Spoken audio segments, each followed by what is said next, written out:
My brother Chooks and my best friend Ike are part of the organizing team. And so when they asked me to come, I couldn't say no. But I'm so happy to be here. What a fantastic team of people who care about Africa. I feel so humbled and so happy to be here. And I also am told that the most beautiful, most amazing little girl in the world is in the audience. Her name is Kamsi Adichie. And I want her to stand up. She's my niece. Katamalaka!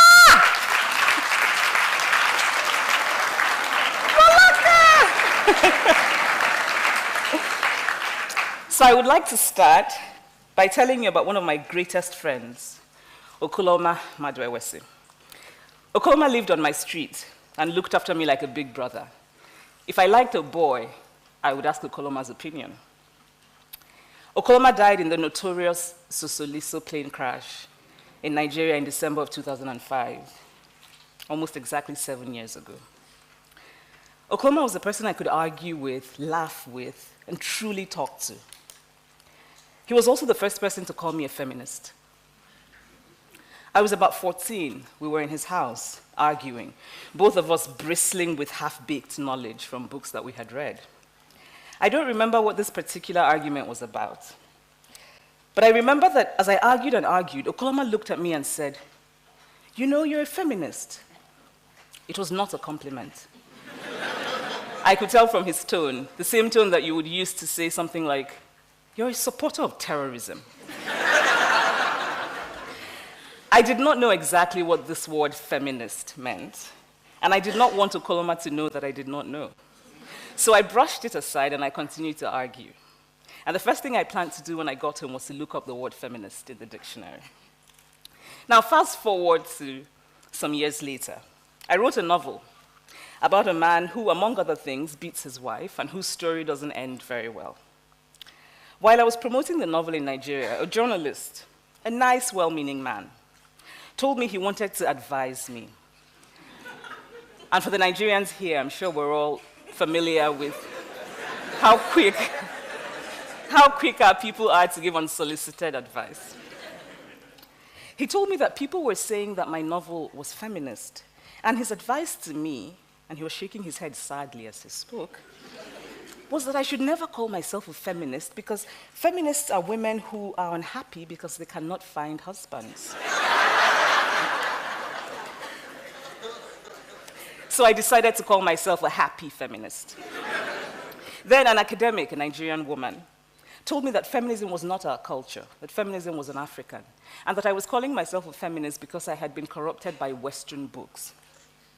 Which amused me because a lot of my early reading was decidedly unfeminist. I think I must have read every single Milton Boone romance published before I was 16. And each time I try to read those books called the feminist classics, I get bored, and I really struggle to finish them.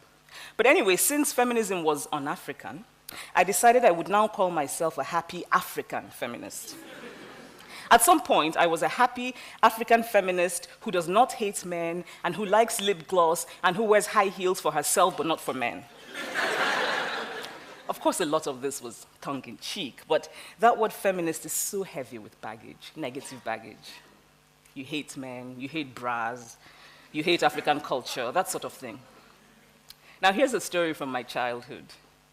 When I was in primary school, my teacher said at the beginning of term that she would give the class a test, and whoever got the highest score would be the class monitor. Now, class monitor was a big deal. If you were a class monitor, you got to write down the names of noisemakers, which was heady enough power on its own. But my teacher would also give you a cane to hold in your hand while you walked around and patrolled the class for noisemakers. Now, of course, you were not actually allowed to use the cane. But it was an exciting prospect for the 9-year-old me. I very much wanted to be the class monitor, and I got the highest score on the test. Then, to my surprise, my teacher said that the monitor had to be a boy. She had forgotten to make that clear earlier because she assumed it was obvious. A boy had the second highest score on the test, and he would be monitor. Now, what was even more interesting about this is that the boy was a sweet, gentle soul who had no interest in patrolling the class with a cane. while I was full of ambition to do so.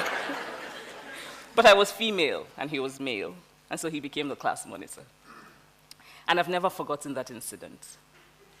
I often make the mistake of thinking that something that is obvious to me is just as obvious to everyone else. Now, take my dear friend Louis, for example.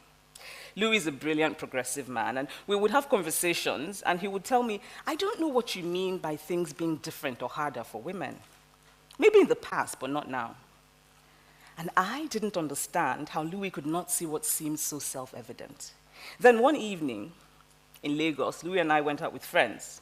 And for people here who are familiar with Lagos, there's that wonderful Lagos fixture, the sprinkling of energetic men who hang around outside establishments and very dramatically help you park your car. I was impressed with the particular theatrics of the man who found us a parking spot that evening. And so as we were leaving, I decided to give him a tip. I opened my bag, put my hand inside my bag, brought out my money that I had earned from doing my work, and I gave it to the man. And he, this man who was very grateful and very happy, took the money from me, looked across at Louis, and said, "Thank you, sir."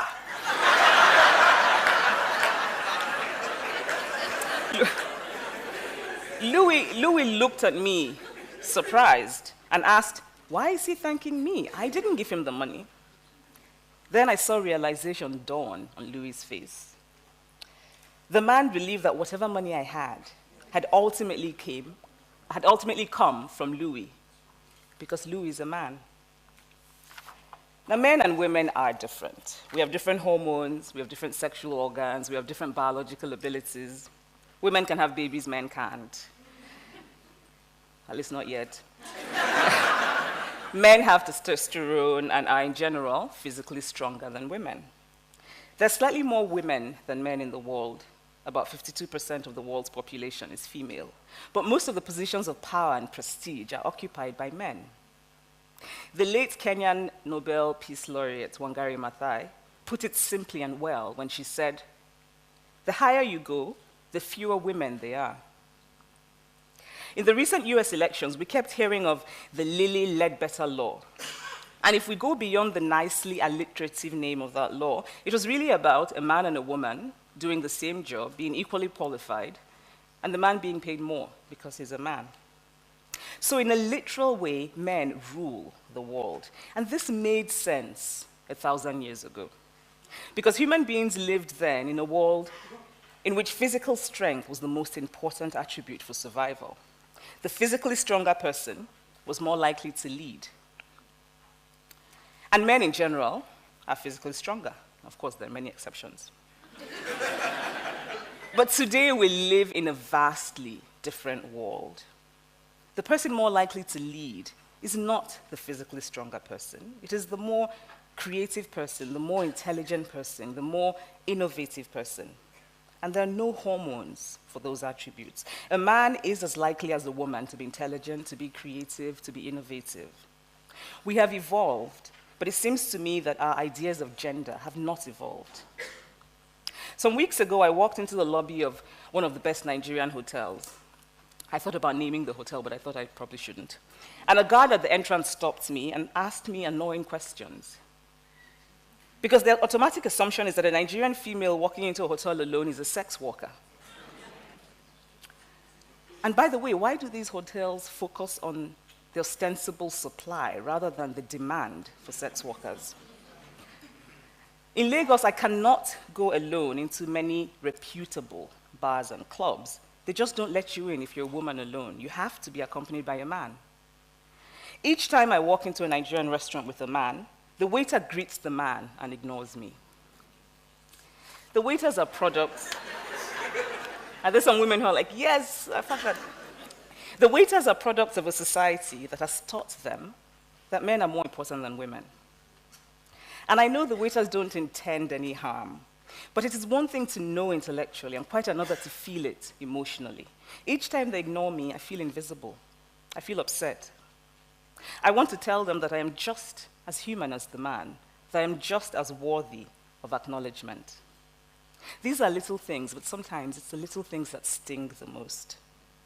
Now, not long ago, I wrote an article about what it means to be young and female in Lagos, and an acquaintance told me it was so angry. Of course it was angry. I am angry. Gender as it functions today is a grave injustice. We should all be angry. Anger has a long history of bringing about positive change. But in addition to being angry, I'm also hopeful, because I believe deeply in the ability of human beings to make and remake themselves for the better. Gender matters everywhere in the world, but I want to focus on Nigeria and on Africa in general, because it is where I know and because it is where my heart is. And I would like today to ask that we begin to dream about and plan for a different world, a fairer world. A world of happier men and happier women who are truer to themselves. And this is how to start. We must raise our daughters differently. We must also raise our sons differently. We do a great disservice to boys in how we raise them. We stifle the humanity of boys. We define masculinity in a very narrow way. Masculinity becomes this hard, small cage, and we put boys inside the cage. We teach boys to be afraid of fear. We teach boys to be afraid of weakness, of vulnerability. We teach them to mask their true selves because they have to be, in Nigeria speak, hard man. In secondary school, a boy and a girl, both of them teenagers, both of them with the same amount of pocket money, would go out and that the boy would be expected always to pay to prove his masculinity. And yet we wonder why boys are more likely to steal money from their parents. What if both boys and girls were raised not to link masculinity with money? What if the attitude was not the boy has to pay, but rather whoever has more should pay? Now, of course, because of the historical advantage, it is mostly men who will have more today. But if we start raising children differently, then in 50 years, in 100 years, boys will no longer have the pressure of having to prove this masculinity. But by far the worst thing we do to males, by making them feel that they have to be hard, is that we leave them with very fragile egos. The more hard man a man feels compelled to be, the weaker his ego is. And then we do a much greater disservice to girls because we raise them to cater to the fragile egos of men. We teach girls to shrink themselves, to make themselves smaller. We say to girls, you can have ambition, but not too much. You should aim to be successful, but not too successful. Otherwise, you will threaten the man. If you are the breadwinner in your relationship with a man, you have to pretend that you're not, especially in public. Otherwise, you will emasculate him. But what if we question the premise itself? Why should a woman's success be a threat to a man? What if we decide to simply dispose of that word? And I don't think there's an English word I dislike more than emasculation. A Nigerian acquaintance once asked me if I was worried that men would be intimidated by me. I was not worried at all. In fact, it had not occurred to me to be worried because a man who will be intimidated by me is exactly the kind of man I would have no interest in.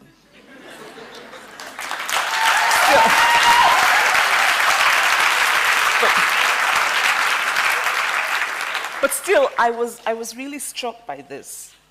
Because I am female, I'm expected to aspire to marriage. I'm expected to make my life choices, always keeping in mind that marriage is the most important. Now, marriage can be a good thing. It can be a source of joy and love and mutual support. But why do we teach girls to aspire to marriage and we don't teach boys the same? I know a woman who decided to sell her house because she didn't want to intimidate a man who might marry her. I know an unmarried woman in Nigeria who, when she goes to conferences, wears a wedding ring because, according to her, she wants the other participants in the conference to give her respect. I know young women who are under so much pressure from family, from friends, even from work, to get married, and they're pushed to make terrible choices. A woman at a certain age who is unmarried, our society teaches her to see it as a deep personal failure. And a man at a certain age who is unmarried, We just think he hasn't come around to making his pick. It's easy for us to say, oh, but women can just say no to all of this. But the reality is more difficult and more complex. We're all social beings. We internalize ideas from our socialization. Even the language we use in talking about marriage and relationships illustrates this. The language of marriage is often a language of ownership rather than a language of partnership. We use the word respect to mean something a woman shows a man, but often not something a man shows a woman. Both men and women in Nigeria will say, and this is an expression I'm very amused by, I did it for peace in my marriage.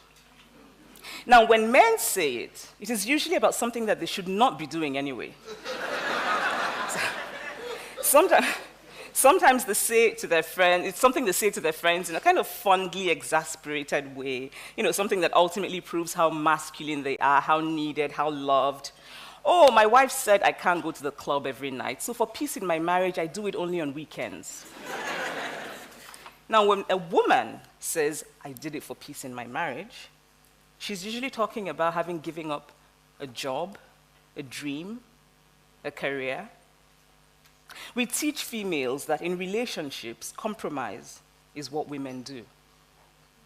We raise girls to see each other as competitors, not for jobs or for accomplishments, which I think can be a good thing, but for the attention of men. We teach girls that they cannot be sexual beings in the way that boys are. If we have sons, we don't mind knowing about our sons' girlfriends, but our daughters' boyfriends, God forbid. But of course, when the time is right, we expect those girls to bring back the perfect man to be their husbands. We police girls, we praise girls for virginity, but we don't praise boys for virginity. And it's always made me wonder how exactly this is supposed to work out, because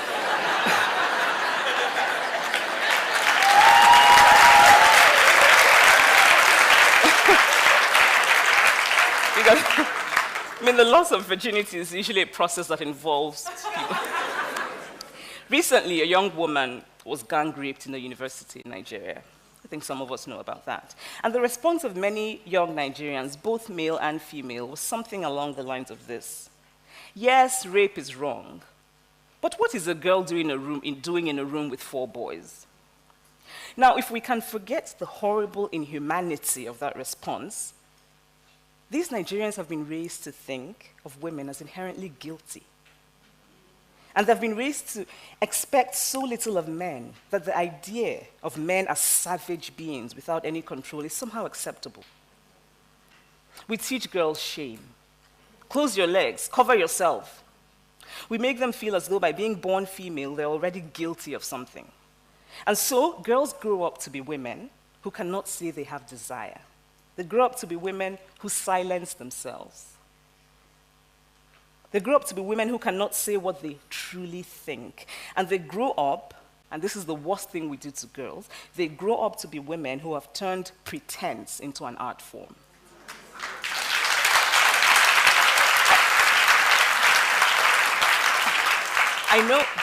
I know a woman who hates domestic work. She just hates it.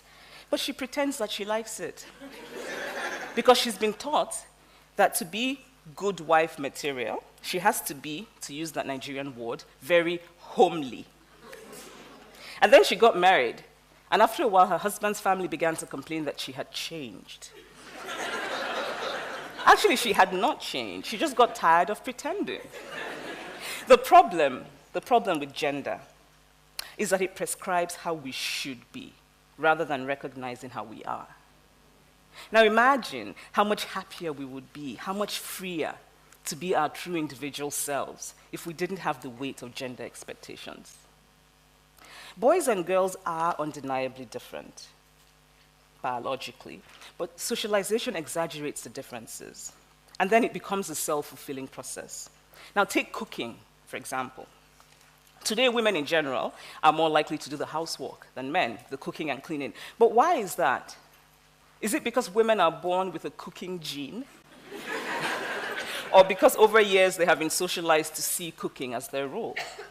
Actually, I was going to say that maybe women are born with a cooking gene, until I remembered that the majority of the famous cooks in the world, who we give the fancy title of chefs, are men.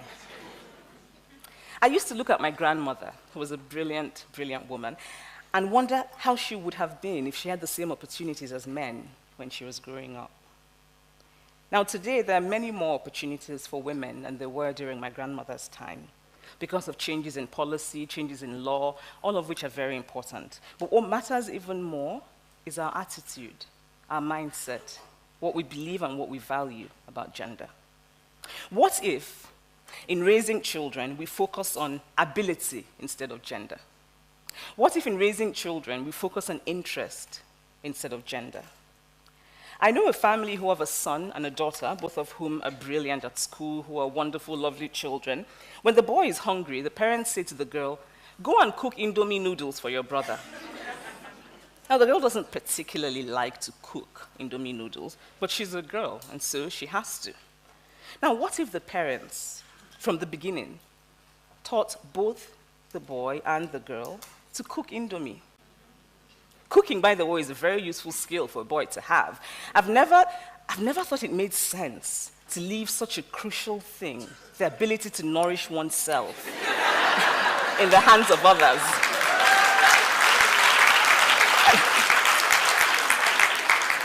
I know a woman who has the same degree and the same job as her husband. When they get back from work, she does most of the housework, which I think is true for many marriages. But what struck me about them was that whenever her husband changed the baby's diaper, she said thank you to him. Now, what if she saw this as perfectly normal and natural, that he should, in fact, care for his child? I'm trying to unlearn many of the lessons of gender that I internalized when I was growing up. But I sometimes still feel very vulnerable in the face of gender expectations. The first time I taught a writing class in graduate school, I was worried. I wasn't worried about the material I would teach because I was well prepared and I was going to teach what I enjoyed teaching. Instead, I was worried about what to wear. I wanted to be taken seriously. I knew that because I was female, I would automatically have to prove my worth. And I was worried that if I looked too feminine, I would not be taken seriously. I really wanted to wear my shiny lip gloss and my girly skirt, but I decided not to. Instead, I wore a very serious, very manly, and very ugly suit. Because the sad truth is that when it comes to appearance, we start off with men as the standard, as the norm. If a man is getting ready for a business meeting, he doesn't worry about looking too masculine and therefore not being taken for granted. If a woman is getting ready for a business meeting, she has to worry about looking too feminine and what it says and whether or not she will be taken for granted, whether or not she will be taken seriously.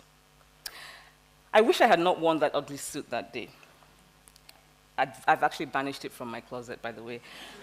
Had I then the confidence that I have now to be myself, my students would have benefited even more from my teaching because I would have been more comfortable and more fully and more truly myself.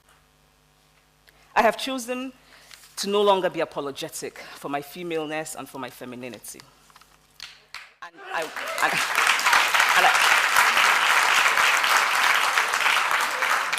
And I want to be respected in all of my femaleness because I deserve to be. Gender is not an easy conversation to have. For both men and women, to bring up gender is sometimes to encounter an almost immediate resistance. I can imagine some people here actually thinking, women too do safe. Some of the men here might be thinking, okay, all of this is interesting, but I don't think like that. And that is part of the problem. That many men do not actively think about gender or notice gender is part of the problem of gender. That many men say, like my friend Louis, that everything is fine now. And that many men do nothing to change it. If you are a man and you walk into a restaurant with a woman and the waiter greets only you, does it occur to you to ask the waiter, why haven't you greeted her? Because gender can be...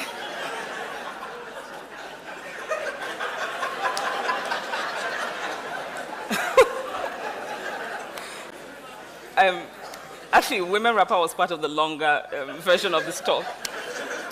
So because gender can be a very uncomfortable conversation to have, there are very easy ways to close the conversation. So some people will bring up evolutionary biology and apes, how, female apes bow down to male apes, and that sort of thing. But the point is, we're not apes.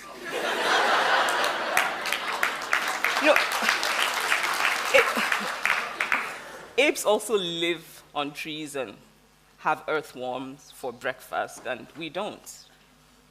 Some people will say, well, poor men also have a hard time. And this is true. But that is not what this but this is not what this conversation is about. Gender and class are different forms of oppression. I actually learned quite a bit about systems of oppression and how they can be blind to one another by talking to black men. I was once talking to a black man about gender, and he said to me, why do you have to say my experience as a woman? Why can't it be your experience as a human being? Now, this was the same man who would often talk about his experience as a black man. Gender matters. Men and women experience the world differently. Gender colors the way we experience the world. But we can change that. Some people will say, oh, but women have the real power, bottom power. And for non-Nigerians, bottom power is an expression which I suppose means something like a woman who uses her sexuality to get favors from men. But bottom power is not power at all. Bottom power means that a woman simply has a good route to tap into from time to time somebody else's power. And then, of course, we have to wonder what happens when that somebody else is in a bad mood, or sick, or impotent. Some people will say that a woman being subordinate to a man is our culture. But culture is constantly changing. I have beautiful twin nieces who are 15 and live in Lagos. If they had been born 100 years ago, they would have been taken away and killed. Because it was our culture, it was Igbo culture to kill twins. So what is the point of culture? I mean, there's the decorative, the dancing, but also culture really is about preservation and continuity of a people. In my family, I am the child who is most interested in the story of who we are, in our traditions, in the knowledge of ancestral lands. My brothers are not as interested as I am, but I cannot participate. I cannot go to Munna meetings. I cannot have a say because I am female. Culture does not make people. People make culture. So if it is in fact true, so if it is in fact true that the full humanity of women is not our culture, then we must make it our culture. I think very often of my dear friend, Okoloma Madwewesi. May he and all the others who passed away in that Sosoliso crash continue to rest in peace. He will always be remembered by those of us who loved him. And he was right that day many years ago when he called me a feminist. I am a feminist. And when I looked up the word in the dictionary that day, this is what it said. Feminist, a person who believes in the social, political, and economic equality of the sexes. My great-grandmother, from the stories I've heard, was a feminist. She ran away from the house of the man she did not want to marry and ended up marrying the man of her choice. She refused, she protested, she spoke up whenever she felt she was being deprived of access, of land, that sort of thing. My great-grandmother did not know that word feminist, but it doesn't mean that she wasn't one. More of us should reclaim that word. My own definition of feminist is, a feminist is a man or a woman who says,